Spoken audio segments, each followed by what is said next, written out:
आप सबका स्वागत है मेरे यूट्यूब चैनल लर्न आइडिया में। आज का हमारा थ्योरी का टॉपिक है स्क्राइबर, जो एक इक्विपमेंट जो हैंड टूल्स में फिर मार्किंग टूल्स में आते हैं। तो स्क्राइबर कौन कौन से मटेरियल से बनाए जाते हैं, उसके कौन कौन से टाइप से, उसका एंगल कितना होता है, उसका कार्य क्या है, इनके बारे में आज हम पूरी जानकारी लेंगे। और मेरी वीडियो थोड़ी लंबा होता है, मतलब ज़्यादा मिनट के होते हैं, क्योंकि हम आपको पूरे डिटेल में जानकारी देते हैं, क्योंकि आपके मन में कोई भी किसी भी चीज़ के बारे में कोई डाउट ना रहे। जो भी हमारा थ्री का क्लास है वो थोड़ा लंबा होता है, क्योंकि आप जो भी डाउट रहते हो हम पूरे क्लियर करते हैं। तो स्टार्ट करते हैं आज का जो हमारा क्लास है स्क्राइबर। तो स्क्राइबर का सबसे पहले यहाँ पर आप देख सकते हैं डायग्राम में आपको एक स्क्राइबर दिखाई दे रहा है। तो इसे कहा जाता है स्क्राइबर, जो अलग अलग मटेरियल से बनाए जाते हैं अलग अलग कार्य के लिए। तो ये जो आपको डायग्राम में दिखाई दे रहा है इसे कहते हैं स्क्राइबर। ये डबल एंडेड है, दोनों तरफ से इसकी सहायता से हम कार्य कर सकते हैं। तो स्टार्ट करते हैं, जो इसके बारे में पूरी जानकारी हम प्राप्त करते हैं। तो स्क्राइबर क्या होता है कि स्क्राइबर एक हैंड टूल्स है जिसका उपयोग लकड़ी, धातु या प्लास्टिक जैसे विभिन्न मटेरियल पर लाइन अंकित करने या लिखने के लिए किया जाता है। तो स्क्राइबर क्या है, एक हैंड टूल्स है जिसका उपयोग क्या होता है कि जो मेटल होता है, मेटल या फिर लकड़ी या फिर प्लास्टिक, इन जैसे विभिन्न मटेरियल पर लाइन ड्रा करने के लिए या फिर लिखने के लिए इसका उपयोग किया जाता है। इसमें आमतौर पर एक नुकीली धातु की नोक या हैंडल से जुड़ा एक तेज ब्लेड होता है। स्क्राइबर का उपयोग आमतौर पर धातु, लकड़ी के काम और अन्य व्यवसाय में किया जाता है जहाँ सटीक अंकन आवश्यक होता है। तो नॉर्मली जैसे स्क्राइबर हम जो मैकेनिकल ट्रेड है हमारा, जो स्क्राइबर हम नॉर्मली मार्किंग करने के लिए यूज़ करते हैं। जो ऑटोमोबाइल का भी एक स्क्राइबर आता है, जो जैसे यहाँ पर आप देख सकते हैं, यहाँ पे जो वो लगा है कि ब्लेड होता है हैंडल के साथ, तो ऑटोमोबाइल का स्क्राइबर आता है जो डस्ट वगैरह साफ करने के लिए यूज़ किया जाता है। जैसे जो डायग्राम आपको दिखाई दे रहा है ये हमारा है मैकेनिकल स्क्राइबर, जो हम नॉर्मली फिटर या फिर मैकेनिकल ट्रेड में यूज़ करते हैं। तो इसका काम क्या होता है, जैसे फिटर या फिर जो भी मैकेनिकल ट्रेड में हम यूज़ करते हैं, तो इसका काम होता है कि जैसे मेटल है, मेटल के ऊपर जैसे नॉर्मली हम लाइन ड्रा करते हैं कोई मार्किंग, तो उससे ड्रा नहीं होता है। तो उस समय इस स्क्राइबर का उपयोग करके हम कोई भी मेटल के ऊपर हम मार्किंग करते हैं। मेन काम इसका है मार्किंग करने के लिए। मेटल के ऊपर कोई भी मेटल के ऊपर जब हमें मार्किंग करने की आवश्यकता होती है तो हम स्क्राइबर का उपयोग करते हैं। तो यही इसका इंट्रोडक्शन में ही दिया कि कोई भी जो स्क्राइबर होता है, स्क्राइबर का काम होता है कि मार्किंग करना। और जैसे मेटल, कौन कौन से मेटल पर मार्किंग कर सकते हैं हम, जैसे लोहा होता है, उसके बाद लकड़ी या फिर प्लास्टिक जैसे अन्य मटेरियल पर हम इसकी सहायता से मार्किंग कर सकते हैं। ये जो आपको जो स्क्राइबर दिखाई दे रहा है, इस स्क्राइबर का जो पॉइंट एंगल है, स्क्राइबर का पॉइंट एंगल नॉर्मली 12 से 15 डिग्री होता है। तो ये जो पॉइंट एंगल होता है, जो ये स्क्राइबर का पॉइंट है, एक पॉइंट है, ये दूसरा पॉइंट है, तो इस पॉइंट का एंगल कितना होता है, तो इसका आंसर है पॉइंट एंगल स्क्राइबर का 12 से 15 डिग्री होता है। और बहुत ही इंपॉर्टेंट है, क्योंकि जो क्वेश्चन में पूछा जाता है, जो आपका फाइनल एग्जाम होता है, यही क्वेश्चन पूछा जाता है कि स्क्राइबर का पॉइंट एंगल कितना होता है। तो यहाँ पे आपको ध्यान में रखना है, जैसे हमने हाईलाइट करके भी रखा है कि स्क्राइबर का पॉइंट एंगल कितना होता है, 12 से 15 डिग्री। स्क्राइबर की नुकीली नोक का उपयोग किसी मटेरियल की सतह पर स्क्रैच या फिर लाइन खींचने के लिए किया जाता है। जैसे मैंने अभी आपको बताया था इंट्रोडक्शन में कि स्क्राइबर का उपयोग किस लिए किया जाता है, कोई भी मेटल के ऊपर स्क्रैच या फिर लाइन को ड्रा करने के लिए किया जाता है, जो काटने, मापने या अन्य कार्यों के लिए गाइड करता है। जैसे मान लीजिए कोई भी रॉ मटेरियल हमें, जैसे फिटर का फ्लैट है, फ्लैट अगर हमें कटिंग करना है हैक्सा के सहायता से, तब हमें स्ट्रेट लाइन ड्रा करते हैं फ्लैट के ऊपर या के सहायता से। तो हमें क्या करता है, गाइड प्रदान करता है। गाइड क्यों, कैसे, जैसे हमें अगर हैक्साइंग से कट करना है तो हमें, और स्ट्रेट लाइन हमें गाइड करता है कि इस लाइन के ऊपर से ही हमें कट करना है। इसलिए यहाँ पर लिखा है कि जो काटने, मापने या फिर अन्य कार्यों के लिए गाइड प्रदान करता है। स्क्राइबर लेआउट कार्यों में विशेष रूप से उपयोग होते हैं जहाँ सटीकता और परिशुद्धता महत्वपूर्ण होती है। स्क्राइबर लेआउट कार्यों में भी उपयोग होता है। और दूसरा एक कार्य होता है जैसे शीट मेटल है, शीट मेटल के ऊपर भी मार्किंग करने के लिए बहुत यही इम्पॉर्टेंट होता है, क्योंकि जो शीट मेटल है उसके ऊपर अन्य वस्तु से मार्किंग करते हैं तो वो दिखाई नहीं देता है, तो उस समय स्क्राइबर की सहायता से ही मार्किंग करते हैं। मतलब अगर एक ही लाइन में आपको कहना है कि स्क्राइबर के ऊपर क्या होता है, तो स्क्राइबर के ऊपर मटेरियल जो मेटल है, मेटल के ऊपर मार्किंग करने के लिए स्क्राइबर का उपयोग किया जाता है, जिसका पॉइंट एंगल होता है 12 से 15 डिग्री। इतना ही एक लाइन में आप स्क्राइबर को डिस्क्राइब कर सकते हैं। पार्ट्स ऑफ स्क्राइबर, स्क्राइबर के कौन कौन से पार्ट्स होते हैं ये भी इंपॉर्टेंट है। तो यहाँ पर आप देख सकते हैं स्क्राइबर का जो आपको डायग्राम दिखाई दे रहा है, इसमें पार्ट्स के नाम लिखा है। ये जो आपको बेंड वाला भाग दिखाई दे रहा है इसे कहा जाता है बेंड पॉइंट। दूसरा उसका अपोजिट साइड में जो होता है स्ट्रेट पॉइंट और बीच में होता है ग्रिप जो डायमंड नर्लिंग किया हुआ होता है। यहाँ पर हमें पकड़ने के लिए ग्रिपिंग के लिए यहाँ पर नर्लिंग किया जाता है। ये बॉडी वाला भाग है और ये वाला पॉइंट जो 2 पॉइंट होते हैं, एक बेंड पॉइंट होता है और दूसरा स्ट्रेट पॉइंट होता है। अलग अलग प्रकार के भी स्क्राइबर आते हैं, जैसे नॉर्मली स्ट्रेट स्क्राइबर भी होता है, बेंड स्क्राइबर भी होते हैं। नीचे हम इसके बारे में बात करेंगे। तो हमारा जो सब टॉपिक है पार्ट्स ऑफ स्क्राइबर, तो स्क्राइबर के 3 पार्ट्स होते हैं, point angle, bend point, straight point और ग्रिप, या फिर इसे हम बॉडी भी कह सकते हैं। इसके बाद आता है मटेरियल ऑफ स्क्राइबर की मटेरियल कौन से मटेरियल से स्क्राइबर बनाया जाता है। तो स्क्राइबर की मटेरियल उसके इच्छित उपयोग और उसके द्वारा किए जाने वाले कार्य के अनुसार कार्य के प्रकार के आधार पर भिन्न होती है। एक स्क्राइबर की टिप या पॉइंट के लिए सामान्य मटेरियल शामिल है। तो मतलब जो स्क्राइबर है, स्क्राइबर का मटेरियल उसके कार्य के अनुसार अलग अलग मटेरियल से बनाया जाता है। ऐसा ये कंफर्म नहीं है कि हमें डायरेक्ट हम एक ही मटेरियल को बता देंगे तो वही उसका आंसर होता है, नहीं। लेकिन जब आपको क्वेश्चन में पूछा जाता है, पेपर में कभी पूछा जाता है कि स्क्राइबर का मटेरियल क्या होता है, तो उस समय आपका जो ऑप्शन में होता है हाई कार्बन स्टील, तो आपका आंसर होना चाहिए हाई कार्बन स्टील। तो जैसे यहाँ पर आपको कहा गया कि स्क्राइबर की मटेरियल उसके उपयोग और उसके कार्य के अनुसार अलग अलग होते हैं। तो और इसके नीचे जो बहुत सारे मटेरियल से बनाए जाते हैं उस मटेरियल के बारे में हम पूरी जानकारी लेंगे। तो सबसे पहले मैंने बताया था कि स्क्राइबर का मटेरियल हाई कार्बन स्टील होता है। और दूसरा नंबर का है high speed steel. High speed steel इसे शॉर्ट फॉर्म में HSS कहा जाता है।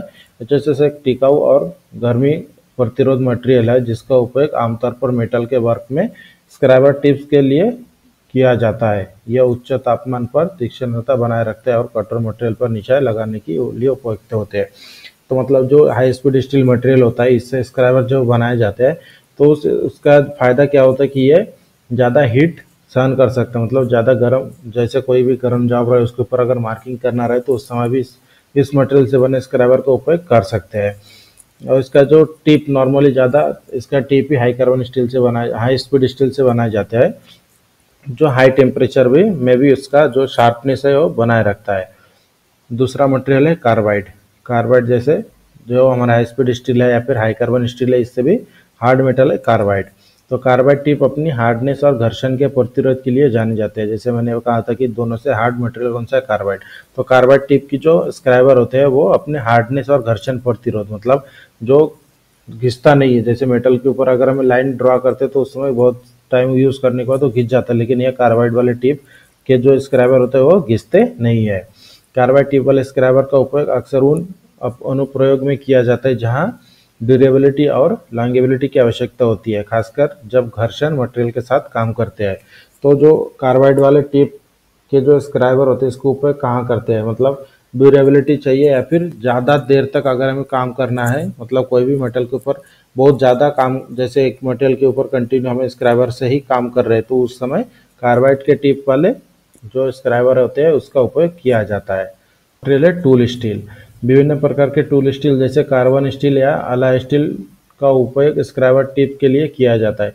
तो जैसे अलग अलग प्रकार के जो मटेरियल हम के बारे में हम आपको बता रहे हैं, तो इसके स्क्राइबर का जो टिप होता है उस टिप में ही इस मटेरियल का उपयोग किया जा रहा है, क्योंकि जो जो इसका उपयोग होता है ज़्यादातर टिप का ही काम होता है जो मटेरियल के ऊपर लाइन ड्रा करने के लिए किया जाता है। तो ये जो टूल स्टील है, टूल स्टील के जो जो टूल स्टील के स्क्राइबर होते हैं, इसका जो काम होता है यहाँ पर आप देख सकते हैं, जैसे कार्बन स्टील या फिर अला स्टील का उपयोग स्क्राइबर के टिप के लिए किया जाता है। ये मटेरियल हार्डनेस और टफनेस का संतुलन प्रदान करती है जो उन्हें मार्किंग और स्क्राइबिंग के कार्य के लिए उपयोग करती है। मतलब जैसे नॉर्मली सबसे पहले हमने हाई कार्बन स्टील के बारे में जानकारी ली, उसके बाद हाई स्पीड स्टील, उसके बाद कार्बाइड।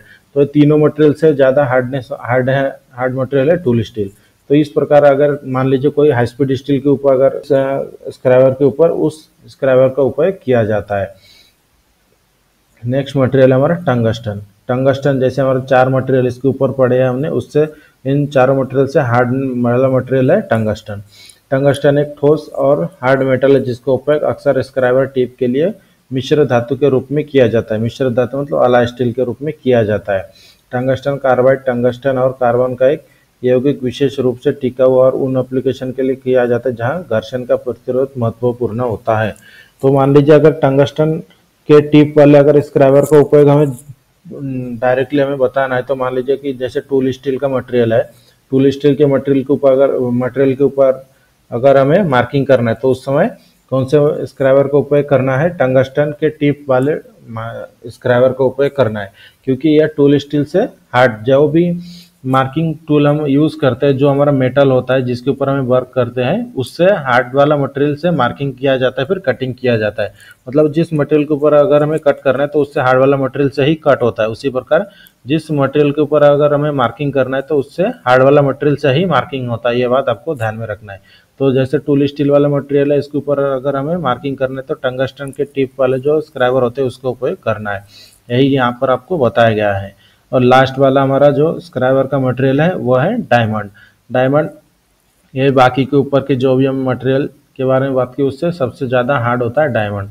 तो इसका उपयोग क्या होता है कि इसका उपयोग कब करते हैं, कुछ सटीक एप्लीकेशन में हीरे की नोक वाले स्क्राइबर का उपयोग किया जा सकता है। हीरा अत्यंत कठोर होता है और विभिन्न मटेरियल पर सटीक और साफ निशान प्रदान करता है। ये जो डायमंड है ये नॉर्मल ज़्यादा यूज़ नहीं किया जाता है। अगर जब भी ज़रूरत पड़ती है, जैसे कोई भी मटेरियल अगर बहुत हार्ड वाले जॉब है, जैसे डाई और पंच का काम अगर रहता है, उस समय इस प्रकार के मटेरियल का यूज़ करते हैं टंगस्टन वाले डाई और पंच बनाने के लिए। तो उस समय अगर आपको उस मटेरियल के ऊपर अगर हमें मार्किंग करना है तो उस समय जो स्क्राइबर के पॉइंट डायमंड से बने होते हैं उसका उपयोग किया जाता है। टाइप्स ऑफ स्क्राइबर, तो हमने सबसे पहले स्क्राइबर क्या होता है उसके बारे में बात किया, उसके बाद उसका जो उसका एंगल, उसके बाद उसके मटेरियल, और उसके नीचे आता है टाइप्स ऑफ स्क्राइबर। तो स्क्राइबर 3 प्रकार के होते हैं, स्ट्रेट स्क्राइबर, दूसरा बेंड टाइप स्क्राइबर, और तीसरा नंबर का है ऑफसेट स्क्राइबर, और चौथा नंबर का एक एडजस्टेबल स्क्राइबर होता है। तो हम आपको अभी जैसे 4 प्रकार के स्क्राइबर है तो सबके बारे में आपको डिटेल में जानकारी देंगे। तो सबसे पहले हमने जो डायग्राम देखा था उसमें एक वन साइड बेंड टाइप था, दूसरा स्ट्रेट टाइप। तो हम आपको अभी अलग अलग से इनके बारे में पूरी जानकारी देंगे। स्ट्रेट स्क्राइबर, तो जो आपको ये डायग्राम दिखाई दे रहा है इसे कहते हैं स्ट्रेट स्क्राइबर, क्योंकि इसका जो पॉइंट है पूरा, ये जिसकी बॉडी भी पूरा एकदम स्ट्रेट है, इसलिए इसे स्ट्रेट स्क्राइबर कहा जाता है।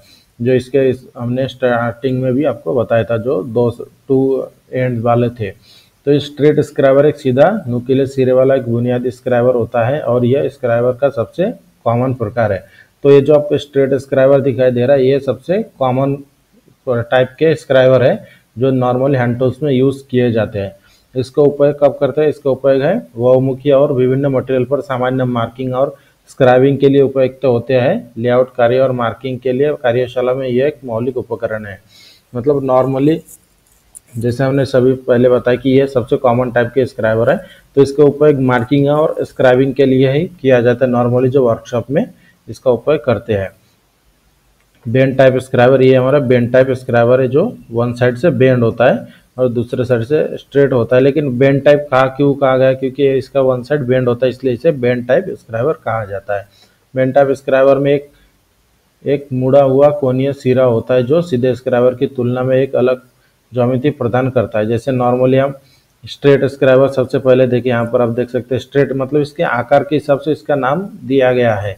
यहाँ पर जो पहला वाला था स्ट्रेट है इसलिए इसे स्ट्रेट स्क्राइबर कहा गया है। दूसरे नंबर में इसका साइड बेंड होता है इसलिए बेंड स्क्राइबर कहा गया है। और इसका काम सेम ही होता है कि मार्किंग करना ही इसका मेन उद्देश्य होता है। तो इसका जो उपयोग है, यह डिजाइन कुछ क्षेत्र या कोनों तक आसान पहुंच की अनुमति देता है जहां सीधे स्क्राइबर की सहायता से पहुंचना चुनौतीपूर्ण हो सकता है। यह उन परिस्थितियों में फायदेमंद है जहां मार्किंग के लिए एक अलग दृष्टिकोण की आवश्यकता होती है। मतलब मान लीजिए कि कोई जो स्ट्रेट स्क्राइबर के सहायता से जब हम मार्किंग करते हैं तो कुछ जगह पर स्ट्रेट स्क्राइबर के सहायता से मार्किंग नहीं किया जा सकता है, तो उस समय क्या किया जाता है, बेंड टाइप स्क्राइबर का उपयोग किया जाता है, जो यहाँ पर आपको बताया गया है। 3rd नंबर का जो हमारा स्क्राइबर का नाम है ऑफसेट स्क्राइबर। तो ऑफसेट स्क्राइबर मतलब क्या होता है, जो यहाँ पर आपको डायग्राम में दिखाया जा रहा है, इसका ये जो शेप आपको दिखाई दे रहा है ये ऑफसेट शेप है, इसलिए इसका नाम दिया गया ऑफसेट स्क्राइबर। स्क्राइबर जो भी आपको हम टाइप बता रहे हैं तो इसके आकार के हिसाब से इसका नाम दिया गया है, यह बात आपको क्लियर होना है। तो जो ऑफसेट स्क्राइबर है, ऑफसेट स्क्राइबर का काम क्या होता है कि वर्नियर हाइट गेज में ऑफसेट स्क्राइबर एक अटैचमेंट है जो वर्नियर स्केल की शून्य स्थिति के साथ अलाइन करते हुए सरफेस प्लेट के फेस से ऊंचाई निर्धारित करने की अनुमति देता है। तो जो आपको ये ऑफसेट स्क्राइबर दिखाई दे रहा है इसका काम होता है जो वर्नियर हाइट गेज होता है जिसके सहायता से हम जॉब के ऊपर मार्किंग करते हैं, तो उसके उस वर्नियर हाइट गेज में यह स्क्राइबर लगा होता है। इस स्क्राइबर के इस पॉइंट से ही हम मार्किंग करते हैं। वर्नियर हाइट गेज में इसका उपयोग होता है, ये इसका काम है, मतलब इसका उद्देश्य क्या है, मार्किंग करना मेन पर्पज है। और इसका ये जो जिसके साथ उपयोग किया जाता है उसका नाम है vernier height gauge. Vernier height gauge में ही यह ऑफसेट का उपयोग, ऑफसेट स्क्राइबर का उपयोग किया जाता है। लास्ट टाइप का स्क्राइबर है एडजस्टेबल स्क्राइबर। एडजस्टेबल मतलब आम पर इसके नाम से ही पता चलता है कि जो इसका जो लंबाई है यह एडजस्ट किया जा सकता है, तो इसलिए इसका नाम दिया गया है एडजस्टेबल स्क्राइबर। तो एडजस्टेबल स्क्राइबर में आमतौर पर एक मैकेनिज्म होता है जो टिप की लंबाई या एंगल को एडजस्ट करने की अनुमति देता है। जैसे सबसे पहले हमने कहा कि एडजस्टेबल नाम से ही पता चलता है कि यह इसके जो लंबाई है यह एडजस्ट होता है, तो इसका जो लंबाई और इसकी जो एंगल होती है तो यह एडजस्ट किया जा सकता है, इसलिए इसका नाम दिया गया है एडजस्टेबल स्क्राइबर। जो आपको डायग्राम में दिखाया गया है, ये जो आपको एडजस्टेबल स्क्रू दिखाया गया है, इसके सहायता से इसकी जो लंबाई है यह एडजस्ट होता है, कम ज़्यादा हम कर सकते हैं इसके सहायता से। तो इसका मेन पर्पज है वेरिएबल मार्किंग, डेप्थ, लंबाई या फिर एंगल की आवश्यकता वाले कार्य के लिए मूल्यवान होते हैं। एडजस्टेबल स्क्राइबर विभिन्न एप्लीकेशन में बहुमुखी प्रतिभा प्रदान करते हैं। तो इसका मेन पर्पज क्या होता है कि वेरिएबल मार्किंग, डेप्थ, लंबाई या फिर एंगल, मतलब अगर हमें डेप्थ की मार्किंग करना है, फिर लंबाई की या फिर एंगल की मार्किंग करना है, तो उस समय इसका उपयोग सबसे ज़्यादा किया जाता है जो एडजस्टेबल स्क्राइबर होते हैं, जो आपको डायग्राम में एडजस्टेबल स्क्राइबर दिखाया गया है। मेथड ऑफ मार्किंग मतलब स्क्राइबर के सहायता से किस तरह से मार्किंग किया जाता है, इसके बारे में भी हम आपको प्रैक्टिकली दिखाएंगे। में है इसे पहले स्ट्रेट एक लाइन ड्रॉ करना इस तरह से स्क्राइबर से। ध्यान में रख, स्क्राइबर को चलाते समय 90 डिग्री में नहीं रखना है, 60 डिग्री में एंगल में रखकर इस तरह से लाइन को ड्रॉ करना है। इस तरह से जो हमारा फ्लैट है, फ्लैट के ऊपर पैरेलल रखी है, जो हमने अभी मार्किंग किया था, इस मार्किंग के ऊपर हमारा ट्राई स्क्वायर को सेट करना है। ध्यान में रखें कि ये जो हमारा ट्राई स्क्वायर है, ये पूरा जो फ्लैट है, फ्लैट में इस तरह से फ्लैट का बेस में इस तरह से पैरेलल होना चाहिए। उसके बाद हमें इस तरह से लाइन ड्रॉ करना है। यहाँ पर आप देख सकते हैं हमारा मार्किंग हमने कर लिया है।